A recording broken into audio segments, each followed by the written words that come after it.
Amen. Okay, we're in chapter 4 of Genesis, the first 3, yes sir. We have to record the games from now on in case something like that happens. In case like something like that happens again, okay.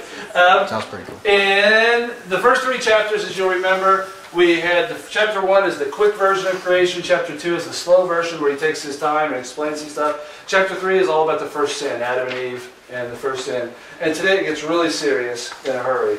Let's go ahead and just jump right into it. Somebody towards the first 5. Here's what I want you guys all to follow along, because that really promotes learning and understanding. So follow along, but I'm going to have Julia read the first 5 verses, please. Adam lay with his wife Eve, and she became pregnant and gave birth to Cain.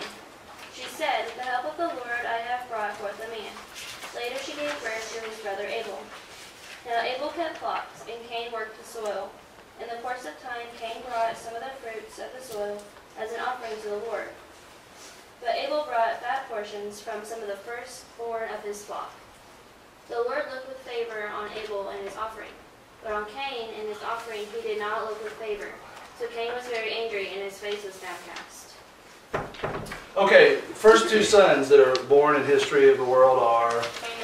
So can you write those down? I want to leave a little space because I want to describe them a little bit. How are they different? How is Cain different than Abel? Cain is... Cain is older. So Abel is... Oh, we do it too fast. Abel is younger. What were you going to say next? Cain is... Working the soil. Okay, Cain is a farmer. Abel is a... Shepherd. Okay, interesting point. Remember we mentioned how evolution could not be possible because they say sheep arrived billions of years before humans. A sheep could not exist in the world without a human. So how are sheep here for billions of years? Because they're easy prey, they're not real smart animals, they can't feed, they can't be protected without human care. You don't find sheep out in the wild. You don't find sheep where there is civilization. And it mentions the second son born was a shepherd.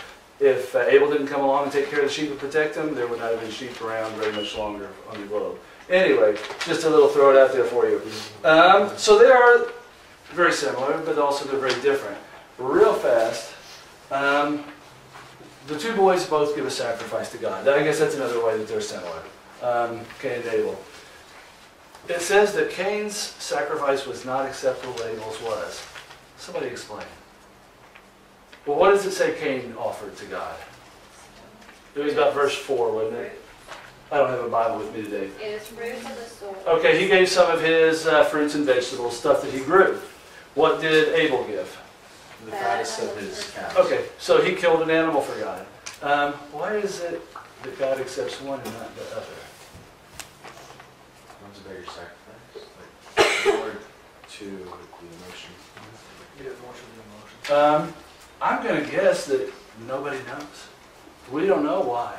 What were some reasons maybe that God would be upset with 2 guys come and sacrifice? Why didn't he just give him a whole cow? What's that? What did Cain give him? Cain gave him some fruits and veggies, whatever he grew, and Abel gave him an animal. He didn't kill it. You can't kill food. He gave him the firstborn, the best of the best. I'm going to guess it had something to do with attitude. Something you find out as you read through the Bible and get to understand it a little bit more is God's not always just concerned about what you do, but He's also concerned about why you do it. You know, somebody could come and give a $1,000 check, and somebody else could come in and give 50 cents, and God might say, "I appreciate that one more." Why would they say that? Yeah, maybe they put their heart into it more. I'm going to guess you and I will never know why God said, "Abel, I'm happy with your sacrifice, and Cain, I'm not happy with yours." But I'm going to bet it has something to do with his attitude, something to do with why he did it or how he did it. And God tells the 2 boys something different. Hey, let's read 6 and 7, because now we're getting to the nitty-gritty. And that's why 6 and 7 is why there's a crouching tiger on your paper. Could you? Then the Lord said to Cain, "Why are you angry? Why is your face downcast? If you do what is right, will you not be accepted? But if you do what is right, wait, I'm reading this right. Sin is crouching out your door. It desires to have you, but you must master it."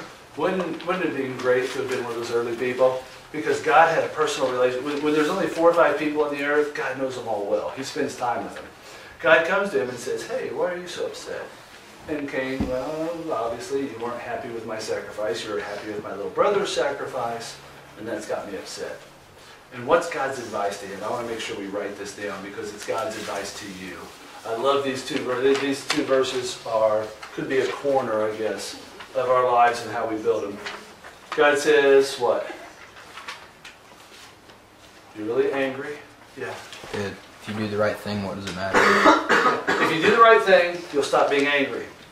But if you do wrong things, you will become angry. And sin is crouching at your door. Somebody explain that to me. God uses a beautiful word image. Sin is crouching at your door. If somebody would be crouching at this door right now, what would that mean? Ready to pounce. Yeah. Like I would open this door and what would happen? Vanity. Boom, it would hit me like an elbow in a basketball game. And I wouldn't be ready for it. You're not ready for it when you enter a house or leave a house and somebody's there hiding and they pounce on you. So what is sin like for the person who doesn't do the right thing? Sin is just waiting. It's just waiting. And when we do right things, can you guys write this down? This is awesome. When we do right things, how do we feel afterwards? Okay, let's write them all down. We feel happy. We feel good. We feel confident. Did somebody yell another word out? Accomplished. Accomplished is a great word. Okay, when I do wrong, how do I feel? And you're going to notice it's the exact opposite in every point. I feel... Yeah, let's do that one third. I feel sad. I feel bad. I feel sad. I feel disappointed. I feel embarrassed. Bitter. You know why God wants you to do right things?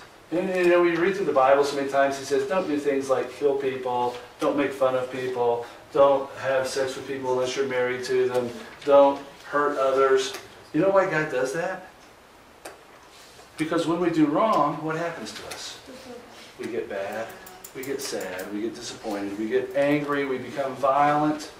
Does God want us to have a life full of those things? Kids, you're young enough now, you can make a decision. You could just say, you know what, I'm going to do right things my whole life. So that way I'm happy my whole life. And I feel good about myself and I accomplish a lot. Or you could say, you know what, I'm going to do bad. I'm going to do whatever I feel like doing and I'll just deal with the consequences later. Let me tell you, you've got 60 or 70 years ahead of yourselves. Decide right now you're going to be a person who does what's right. And God tells Cain, sin is crouching at your door. Does Cain take his advice? Let's read on. Somebody read 8 through 12. 8 through 12. Powerful, powerful chapter. Yes, thank you, Corbin. Now Cain said to his brother Abel, let's go out to the field. And while they were in the field, Cain attacked his brother Abel and killed him. When the Lord said to Cain, where is your brother Abel? I don't know, he replied. Am I my brother's keeper? The Lord said, what have you done? Listen, your brother's blood cries out to me from the ground. Now you are under a curse and driven from the ground, which opens its mouth to receive your brother's blood from the hand. When you work the ground, it will no longer yield its crops for you. You will be a restless wanderer on the earth. Well, this is another heavy word picture God gives us. So why is Abel killed? Jealous. Yeah. Did he take God's advice? Man, kids, there's a story in there for us too. And didn't God give us advice? And if we listen to God's advice, things always go well. If you ignore God's advice, guess what happens? Somebody gets hurt. And Abel has to die. Is it fair that Abel has to die? No, what did he do? He offered a sacrifice, and it was pleasing and acceptable to God. But yet, that's exactly what happened. God comes to Cain and said, where's your brother Abel? I've been looking for him. I can't find him. What does Cain say? Am I my brother's keeper? Am I my brother's keeper? Somebody explain that. I want to make sure before we leave we understand that. Like say if somebody would ask me, hey, have you seen Cobb? And I'd say, man, am I Cobb's keeper? Actually, there is a saying going around. It's kind of like that because you used it on me today already. It's not my day to watch him. Oh, it was Sammy then. Somebody earlier today said, it's not my day to watch him. What do you think it means when somebody makes that statement? Is it my job to keep tabs on them to know what they're up to? Yeah, I'm not babysitting him. Can you imagine the nerve? He just killed his brother and then he's getting smart with God. He's mad and angry. Yep. His anger, because of his sin, his anger has gotten the best of him. So he's punished by God. What were his punishments? His father's witness. Okay. He says, well, since you put your brother's blood on the ground, what was Cain's job again? He was a farmer. He was a farmer. He says, since you put your brother's blood on the ground, from now on, anything you plant will not grow. The ground's not going to cooperate with you. So is he going to be able to farm, make money, have a living? No. And so God says, okay, you can't farm anymore. Also, you're not welcome here in this town with my people. You need to go. And it says, does your version say the land of Nob? Is that where, oh, maybe that's coming up. It says he goes to the land of Nob. The word Nob in the ancient language just meant wilderness. So in other words, he went out with his wife and took off. My question to you, is this fair? God's judgment? That's fair. Part of me says, I want God to kill him. Because what did Abel do? I don't know, what did Abel do? Nothing. So part of me says, get rid of the murderer. But then God is not always, I guess, human. And God has his own ways and they're higher than ours. And I guess it's hard to learn from your mistakes if you're dead. So God lets him live, but says, here's your punishment. Let's read on 13 through 16, because God does something cool. In his punishment, God also is not protective, not just punishing. Macy, can you read those? Do you mind? Okay. Cain said to the Lord, my punishment is more than I can bear. Today you are driving me from the land, and I will be hidden from your presence. I will be a restless wanderer on the earth, and whoever finds me will kill me. But the Lord said to him, not so. If anyone kills Cain, he will suffer vengeance 7 times over. Oh wait. Then the Lord put a mark on Cain, so that no one found him or would kill him. So Cain went out from the Lord's presence and lived on the land of Nod, east of Eden. Okay, so he moves to the east to a place called the wilderness. Just wondering, Yeah, his fear is what? Didn't get killed. Yeah, because I'm guessing Cain and Abel had other kids. We're going to get into this in a little bit, but I think God created other people too. Because if it's only Adam and Eve, Cain and Abel, who's he afraid of? Seth. The littlest brother that we haven't been told about yet? Or is he afraid of his dad?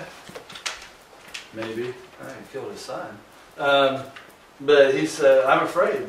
People will find me and people will kill me. And people, there's plural. Is he afraid of his mom? Is he afraid of Eve? That she might kill her? So anyway, we'll get into this in just a little bit. But he says, I'm afraid somebody's going to hurt me. Because they'll know, since I'm not the one living here in town, I'm just out here wandering. So he says, I'll put a mark on you. And anybody that touches you, well, they'll recognize you. But anybody that touches you, they'll be hurt by me just as bad.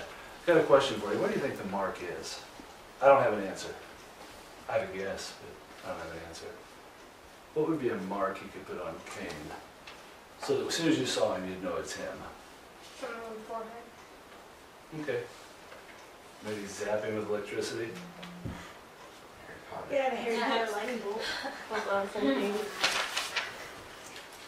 I really don't know. I mean, I wondered if he made maybe a different skin color. I don't know what Adam and Eve were. They might have been black, they might have been white, they might have been oriental, or I don't know. But that's just what I wondered, if maybe that's where race came from.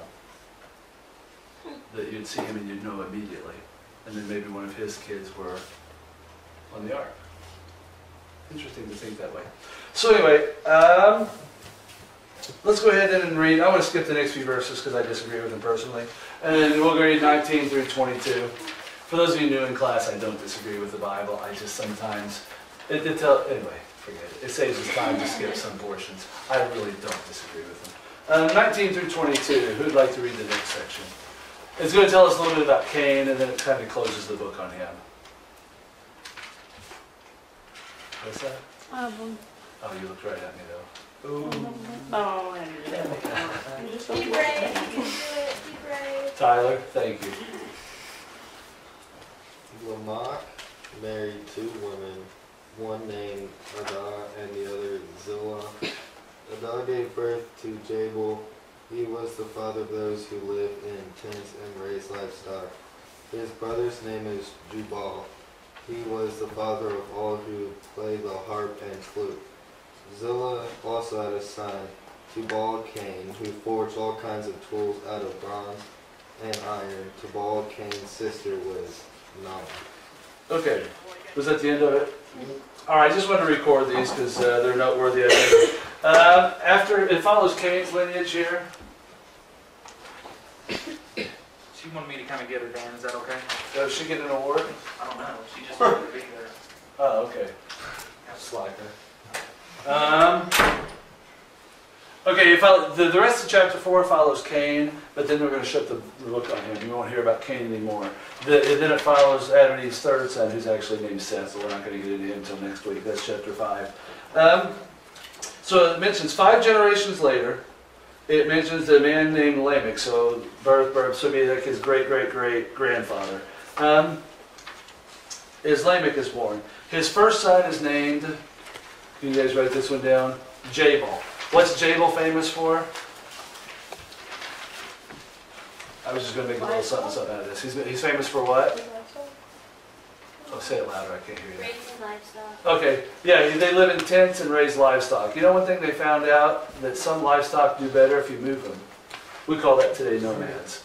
But once like all the sheep eat all the grass in this area, you kind of need to move them to another area where there's got new grass. So he became the first nomad. What does Jubal become famous for? He was the father of all who played stringed instruments Yeah. and pipes. Only 6 generations after creation, they had already figured out about stringed instruments, how to make them and how to make music with them. And he's considered the father of, I guess, what we call modern music. Because every modern music, even today, uses stringed instruments, like guitars. And then, also flutes, so also air. okay, air instruments and flute. That's 6 generations after creation. I mean, if you'd put me on the earth with my wife, do you think in 6 generations we would have created anything? I think I'd be lucky if I, knew how to make a house, let alone worry about something. I mean, we'd be worried about what to eat tomorrow if I couldn't go to the store and just buy it. And we're going to get that in a second. And then 6 generations later, what's the next one famous for? What's that?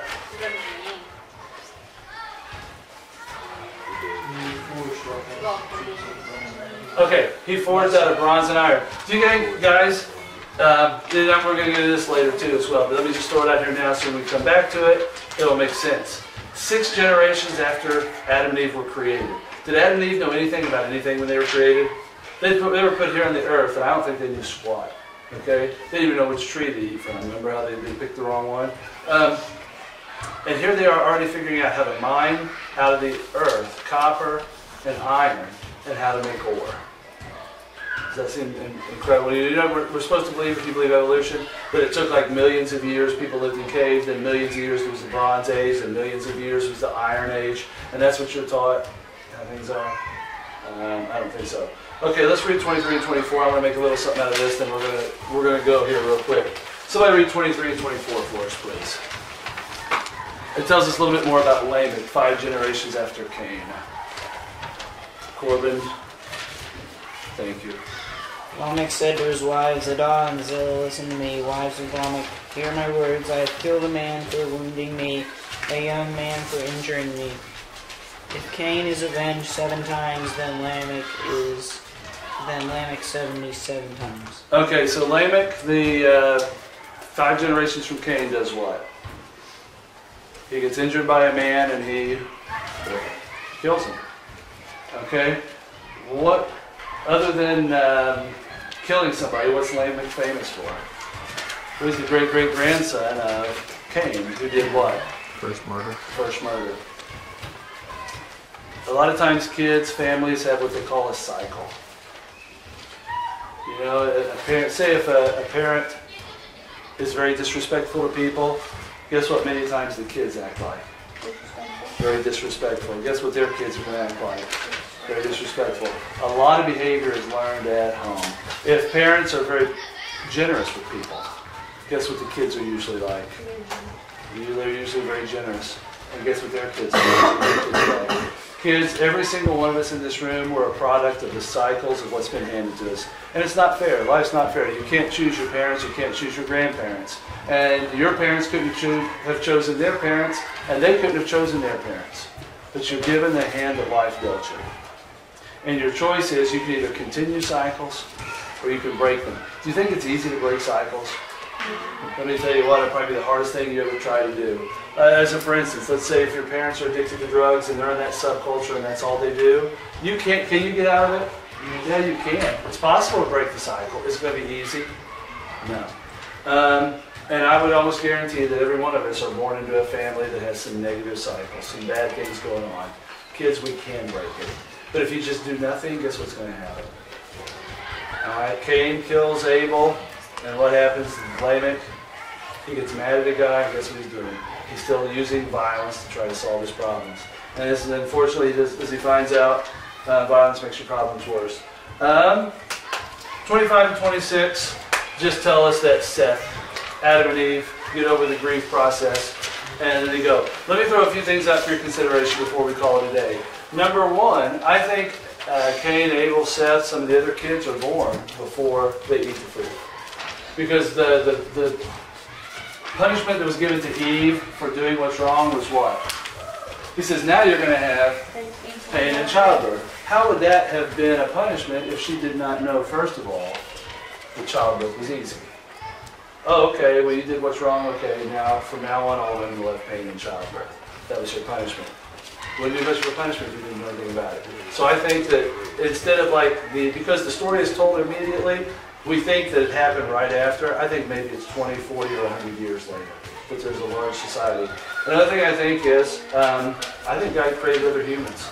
I think we're told about Adam and Eve because that's the story. That's how the story follows. But to think that God created no one else, it doesn't say that in the Bible. Does it say in the Bible God created no one else? No. But because when Cain is punished, he's afraid of all the people that are going to come and kill him. What people could there be if it's just him and his brothers and sisters? And he just killed his brother. So I think God would have. But we're told about the first ones because they're the significant ones. You know, you don't learn about every American who was alive during the Revolutionary War, but you have learned about George Washington. Why? Because he was the first president. Okay? And I think that's how the story goes. God created a bunch. And then finally, when you get to chapter 6, it mentions how the angels are all over the world. God, at the very beginning of creation, allows angels to be here as well as people. After the flood, God tells the angels, you stay in heaven. Earth is for humans only. How can they get in 6 generations to where they are mining and making tools out of precious ores? I don't even think I can do that today. And I live in the year 2000. I think the angels are smarter. They've been around a lot longer. They were here before creation. We know that because there was a war in heaven before creation. So I think the angels were here and they were helping out. Just stuff to throw out there and to expand your mind, because I think a lot of times when we tell the creation story, we don't tell the full story. So that's probably what else is going on. Hey, we've got a thing we do called